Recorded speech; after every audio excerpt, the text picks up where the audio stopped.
Hi there, my name is Tracy Englehart, and I want to welcome you to the Unreasonably Grateful podcast, Living in Grace by Choice.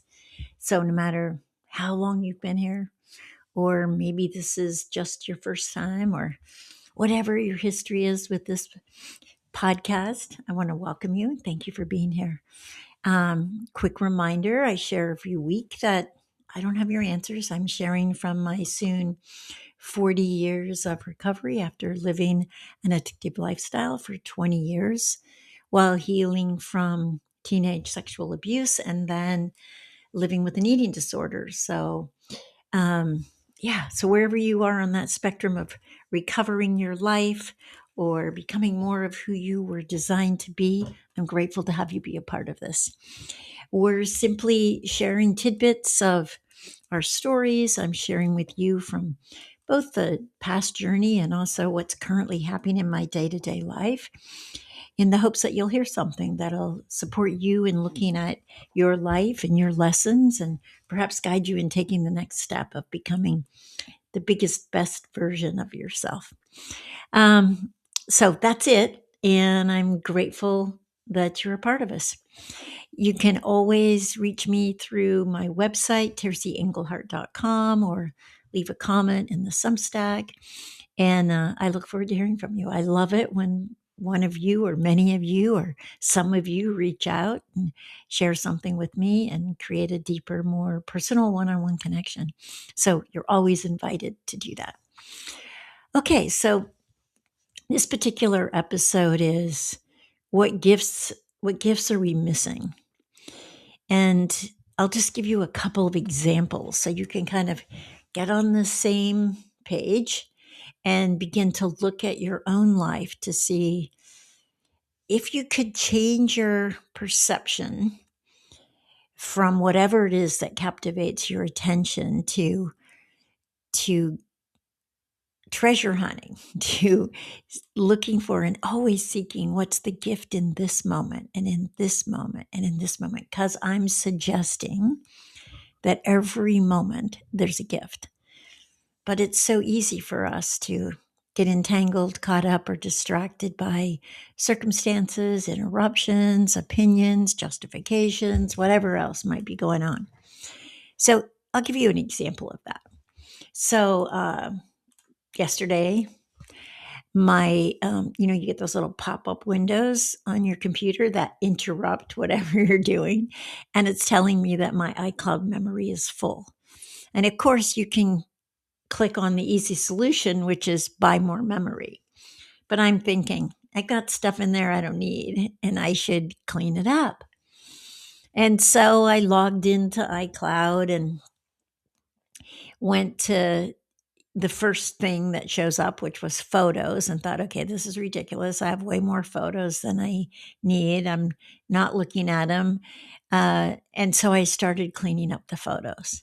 And in the process of cleaning up the photos, I had this experience of like reliving beautiful memories, seeing our cow Lulu that passed away this last week, and seeing her through different phases of her life, and looking at births of my grandchildren and times that I've treasured with them that just aren't currently something that was getting my attention.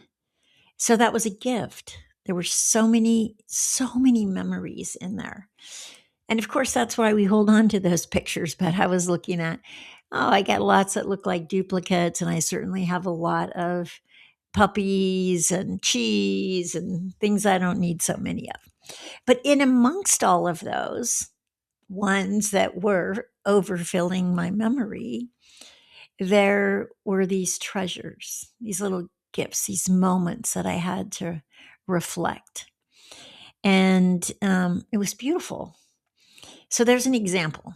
Okay. I'm going to give you one more example. So you can start to look at your life or something that pops up that intervenes or interferes with what's going on for you right now or what you're wanting to be doing. But it's like maybe a gift in disguise. So my sister's diagnosis. I am so present to how precious she is to me, how much I love her, how grateful I am for these years that we've had. And I've thought a lot about when I was a little kid and I was the youngest of three girls. And, in ideal world, I always thought, oh, we'd live down the street from each other and we'd, have coffee or tea together and our kids would go off to school. Well, that's not what life looked like. But here is this time that I have with her, however much time I have. And then I started to think about precious moments we've had. I also started to create opportunities for potential special moments that I could create now, special moments in the here and now and in the coming days or months or years, whatever we have. And that was such a gift, even in the midst of what doesn't feel like a great diagnosis or an outcome. I can see that even in that, there are these gifts, these moments. Okay, that's two examples. So, what I want to suggest to you is that in every moment, there's a gift that we're being given. And the key is, can we recognize it? Can we find it? Can we see it? Can we experience it? Can we let it in? And not let our attention and thus our experience get usurped by anything else. So we become treasure hunters for the gifts. Because I believe that those are gifts. Those are gifts given to us that enrich and enhance our life. They guide us, they direct us, they support us in taking our next steps. Okay, so that's what I want us to do this week. What I want us to do is become treasure hunters. And the treasures that we're looking for are the gifts that are actually in each and every moment if we can open up to them. Because, remember, a gift takes a receiver. A gift it only gets value when it's received, when it's exchanged, when it's opened. And so that's what we're doing. We're learning to open up the moments of our everyday life and see if we can't let the gifts in. Okay? So that's our goal. And that's what I want us to work on this week. Okay? So see how many gifts you can find in your moment to moment experience of your life. And I will be here next week, looking forward to being a part of your life and your story then. In the meantime, have a beautiful, beautiful day. Go discover how many gifts you're actually being given. Okay?